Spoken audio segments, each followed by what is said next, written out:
Hello everybody and welcome to the channel. It's Paulie, Esther here, and today Dead by Daylight put out a tweet confirming that the 3.3 public test build starts tomorrow, October the 8th, probably around 11 a.m. Montreal time as usual. And it says here on this tweet, 3.3.0 PTB starts tomorrow, October 8th, featuring the archives, the nurse add-on update, medkit update, and more. For a sneak peek of the nurse changes, click here. Then they have this forum post about the nurse changes. They don't go in depth in anything else, so we won't find out what the actual medkit update is tomorrow. So that kind of scares me though. Insta's going to be gone, or are they going to only do like partial healing for the tap, the way they made the brand new part only do, you know, some of the generator? We'll have to wait and see what that involves tomorrow. But the PTB starts tomorrow. Public test build. Some of you know this, obviously. Some of you may not be as familiar with it. This is an optional game mode that you can enter in tomorrow on PC only. Public test build. There'll be instructions on how to access the public test build, and you can test this stuff for the devs for about a week, and they'll give them the data that they need to see if they're on the right track with where they want to go with these changes. And then this will come into the live build probably 2 weeks from tomorrow. So let's go ahead and look at these nurse add-on changes here. So for the nurse changes, let's see, it says designer notes, nurse changes by Peanuts. For the past few months, we have been reviewing the nurse and her add-ons. We are pleased to say that these changes will be available in the upcoming mid-chapter update. This is like 13.5. And we would like to take a moment to share some insight into the thought process behind them. There were several things that we wanted to address when revisiting the nurse. First, all killers should have 4 common, 5 uncommon, 5 rare, 4 very rare, and 2 ultra rare add-ons. The nurse previously did not meet this condition, as she was created before this standard was put in place. Many of her add-ons also had downsides or effects that hindered players' muscle memory, causing them to be very rarely used. Others had unintended side effects that made them much stronger than intended, notably the range add-ons, which in turn granted reappearance speed, sometimes referred to as Omega Blink. We wanted to bring these add-ons up to our recent standards and introduce new and fun effects for players to experiment with. In the process, we've also made a few adjustments to her base power. Previously, the nurse could double blink, go through fatigue, then immediately double blink again. This did not leave the survivors with much of an opportunity to break line of sight. A recharge mechanic for blink charges has been added to limit how quickly she can perform multiple blinks. What? Rather than immediately receiving all her blink charges following fatigue, she will instead regain charges one at a time. Each charge takes 3 seconds starting from the beginning of her fatigue. This time can be reduced through add-ons. The timing of the visual effects for the blink reappearance have been adjusted so that the nurse becomes visible just before the end of the blink. This allows players to react appropriately and avoid situations where they are hit or blocked by the collision of the nurse before they can see her. Whoa. We have removed the blink accuracy stat. Blink accuracy stat was functional, but its values were so small that its effect was hard to notice. Blink accuracy would place you randomly around the position you blink to. New add-ons. Every single nurse add-on has been altered in some way. The new effects of the add-ons are the following. The common, the white knit comb, decreases the length of the blink attack lunges by 50%, increases blood point rewards for the blink attack score, affects vents by 100%.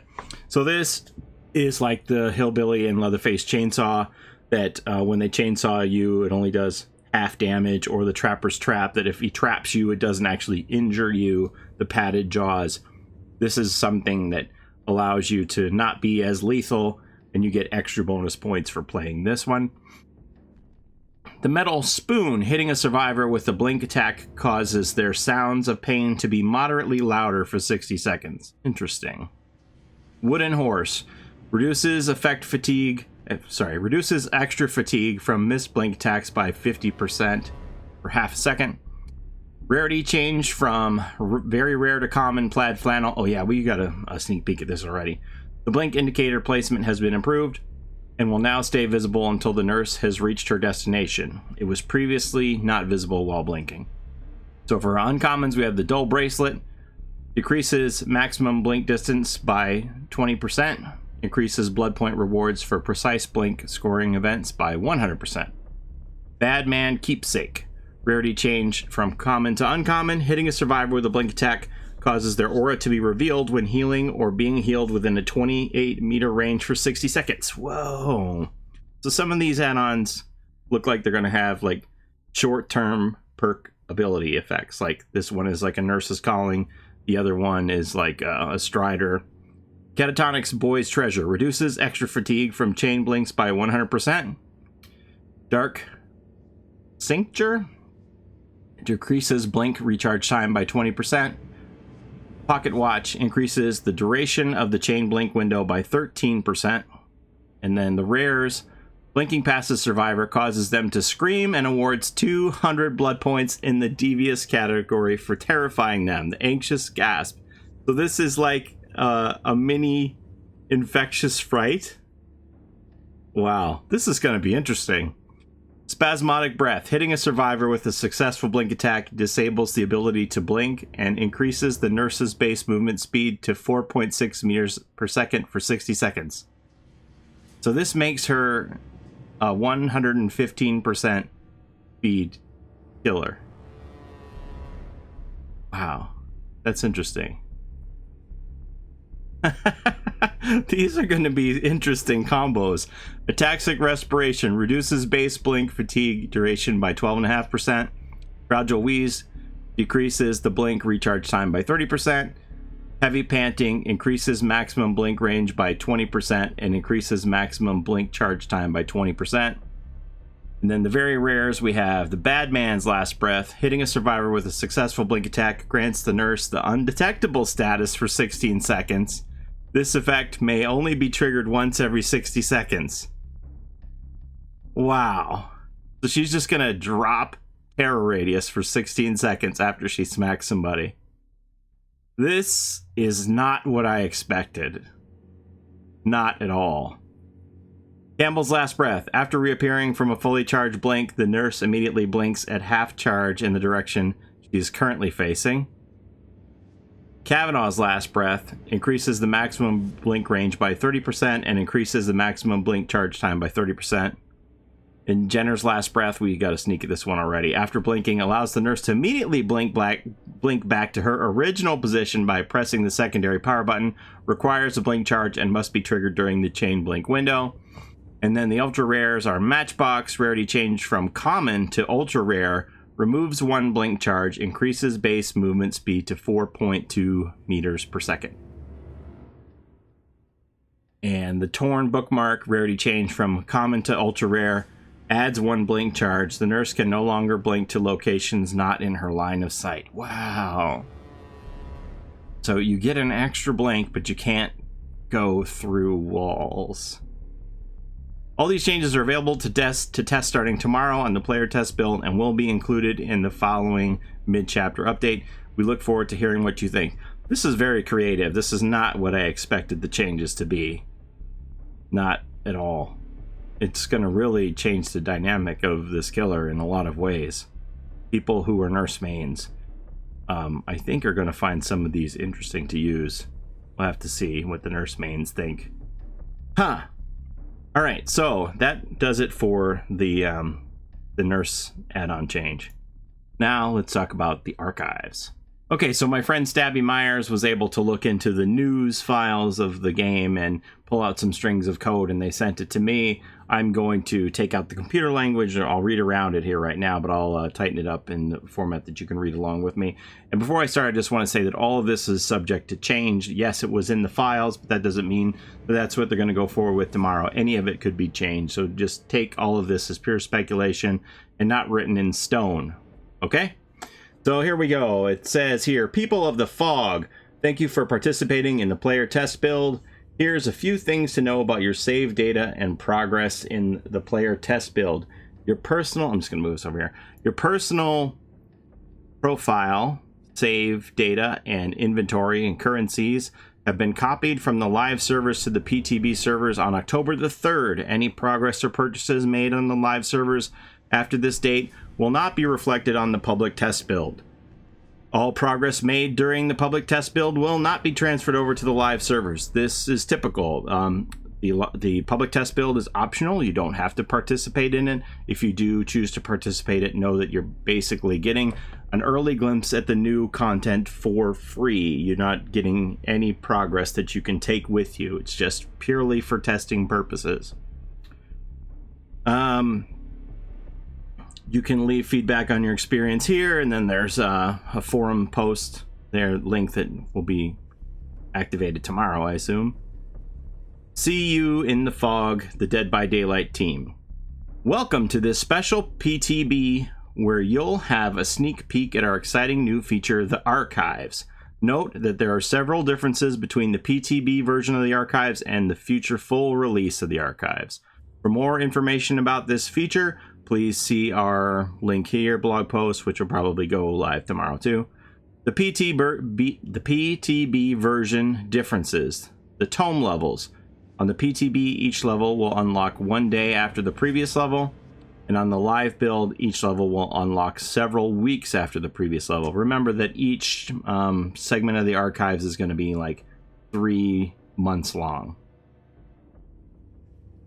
Collections and entries. On the PTB, no memory or log entries will be available on the master challenges. With this, the collection submenu will be locked. On the live build, most master challenges will reward memory or log entries to view in the collection submenu.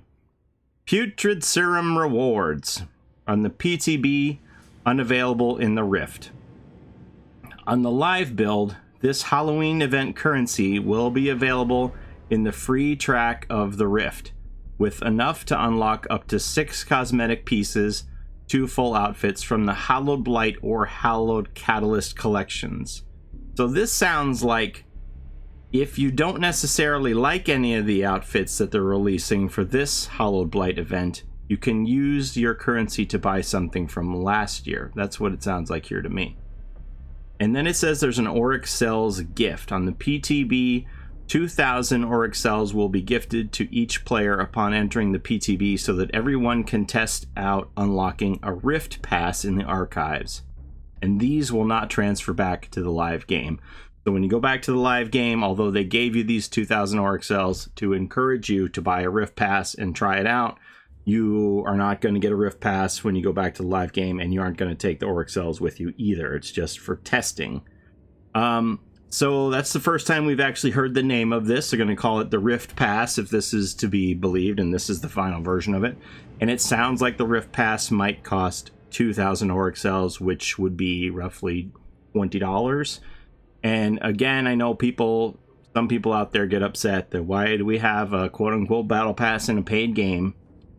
But as I said before, generally Dead by Daylight is releasing cosmetics every week, sometimes multiples that cost over 1,000 cells each.